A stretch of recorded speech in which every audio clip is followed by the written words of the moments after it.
The hardest thing to find in life is happiness. Money is only hard to find because it gets wasted when you're looking for happiness. Thank you, Master of Ceremonies, fellow koalists, members of Toastmasters, ladies and gentlemen, a very warm good afternoon. Good afternoon. Good afternoon. Last week, I had one of the things removed from my bucket list. I slept for 22 hours straight. I woke up the next morning, had my yummy breakfast, opened my WhatsApp messages, and there it was, that terrifying message which most of the members are scared to get from their mentors. Hey man, here's a speech. Send it to me by tonight, with the big eye emoticon. Bro, you don't even need to use that emoticon. So after reading that scary message, I thought to myself, what should I do my research on? I googled different topics: skinny bodybuilders, attractive nature, scary men, or the purpose of big eyes. Just apart, I thought to myself, what is the most important thing to anyone? And guess what? My phone helped me out. It was the morning notification from Brainy Code, and the quote was, happiness, not gold or prestige, is the ultimate currency.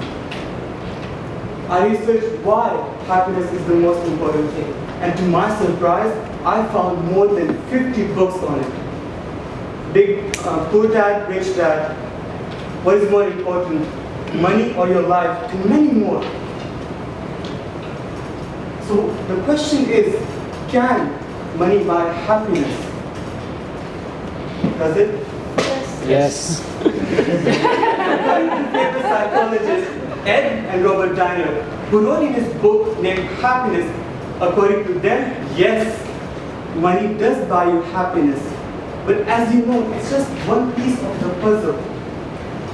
The real danger is that an increased income can actually make you miserable if your desire to spend increases with it. So it doesn't mean that you need to live like a monk then. The key is to find balance, to know the difference between having too much or too little. Our culture is consumption driven. The media teaches us to buy expensive cars, fancy clothes, watches, jewelry, and many more.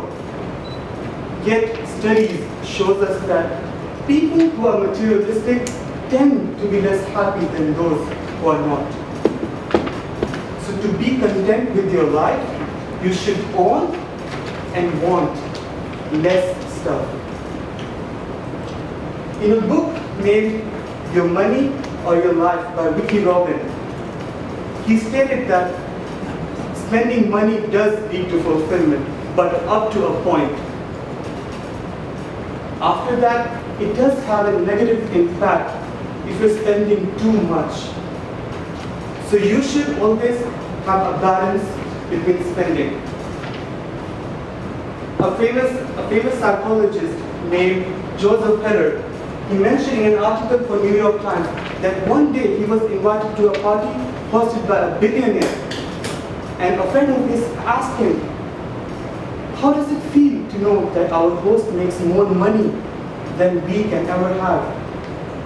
So he replied to him that I have got something that he can never have. I have got enough. So the question is, how much is enough?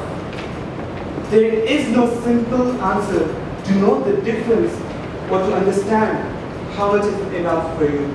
So Joseph Heller came up with a graph that can actually present personal fulfillment of a person in a graph. As you can see, it has 4 parts: survival, comforts, luxuries, overconsumption. When you get something from nothing, there's a large gain in happiness, and your spending grows from survival to comforts, and eventually extending to luxuries. Beyond this peak, your stuff starts to take control of your life. For example, your DVD collection grows from 20 to 200. Or as Master Ceremony said, that I know that 3 slices of pizza will fulfill me. Yet, I will buy a full large meal for myself. So Joseph Heller came up with the following steps that I'm going to tell you now, and I request everyone to please repeat these steps with me. So the first step is to understand your goals and values. The first step is to understand your goals and values. The second step is reduce clutter. Reduce clutter. If you have more stuff that you need to get a storage room, you need to get rid of that stuff. The third step is practice conscious spending. Practice conscious spending. Nobody ate it? Practice conscious spending. It is really healthy to be mindful of your financial habits. And lastly, seek balance. Seek balance. To have a balanced life is a fulfilling life.